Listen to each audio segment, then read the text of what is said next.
আসসালামু আলাইকুম রহমতুল্লাহি ওবরাকাত। সম্মানিত উপস্থিতি, আজ আলোচনা হবে হযরত মুজাদ্দিদ আল ফাসানী রহমতুল্লাহ আলাইহির বক্তব্য শরীফের প্রথম খণ্ডের দ্বিতীয় ভাগের 309তম মক্তুবের মধ্যে। এর মধ্যে আলোচনা হবে দৈনন্দিন হিসাবের বিষয়ে আলোচনা করা হবে। বিসমিল্লাহির রহমানির রহিম। মাওলানা হাজী মুহাম্মদ ফরকতির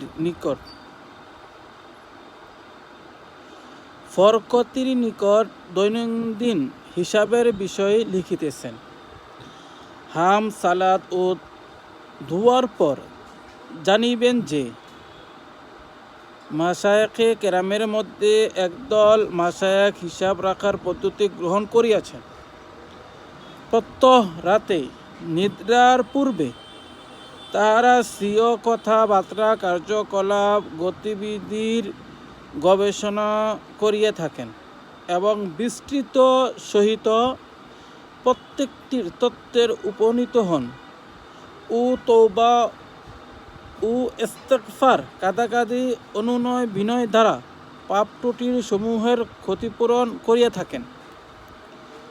সৎকার্যসমূহ আল্লাহ তাআলার সাহায্যে সংগৃহীত হইয়াছে বলিয়া তাহারা তাহার শুকর গুজারি ও কৃতজ্ঞতা পালন করেন।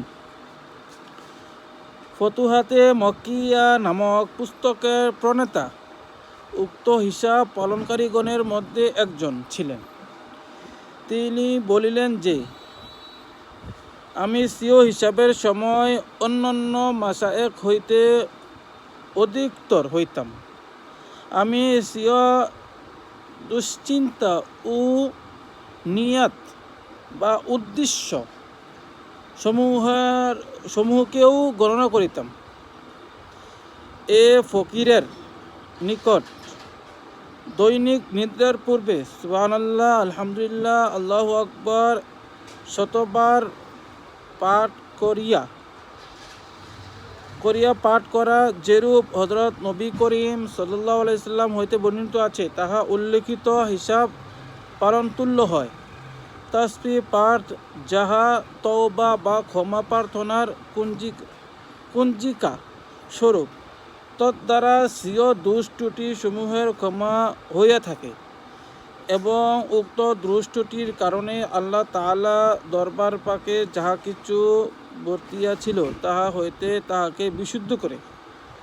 কেননা পাপকারী যদি আল্লাহ তাআলার উচ্চতা ও মহত্বের প্রতি লক্ষ্য রাখিত তবে নিশ্চয় তাহার আদেশ নিষেধ অমান্য করার প্রতি ধাবিত হইত না।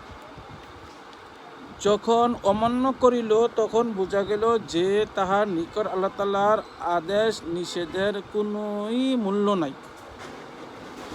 এরূপ বিশ্বাস হইতে আল্লাহ পাক আমাদিগকে রক্ষা করুক।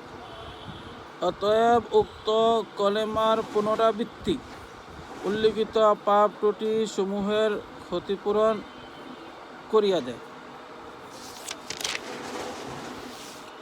জানা আবশ্যক যে ইস্তিগফার বা ক্ষমা প্রার্থনা দ্বারা পাপরাশি গুপ্ত করিয়া রাখার প্রার্থনা করা হয় এবং এই পবিত্র কলেমা দ্বারা পাপরাশি সমূলে উৎপাটিত করার প্রার্থনা করা হয়। অতএব উভয়ের পার্থক্য বুঝিয়া দেখা উচিত।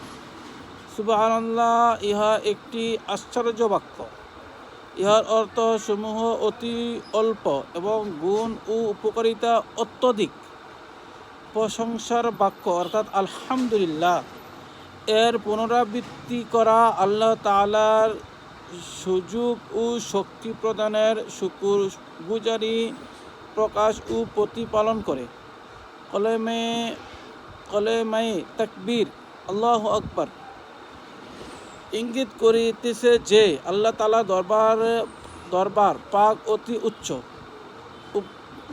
উক্ত রূপ ক্ষমা প্রার্থনা ও কৃতজ্ঞতা পালন তাহার দরবারের উপযোগী নহে, যেহেতু তাহার বান্দার ক্ষমা প্রার্থনা ও বহু ক্ষমা প্রার্থনা মুখাপেক্ষী এবং তাহার প্রশংসা ও কৃতজ্ঞতা করা তাহারই দিকে প্রত্যাবর্তন করে।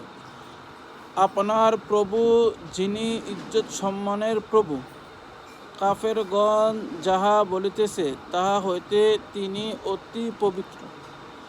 সমস্ত রাসূলগণের প্রতি সালাম বর্ষিত হোক এবং নিখিল বিশ্বের প্রতিপালকের জন্য যাবতীয় প্রশংসা।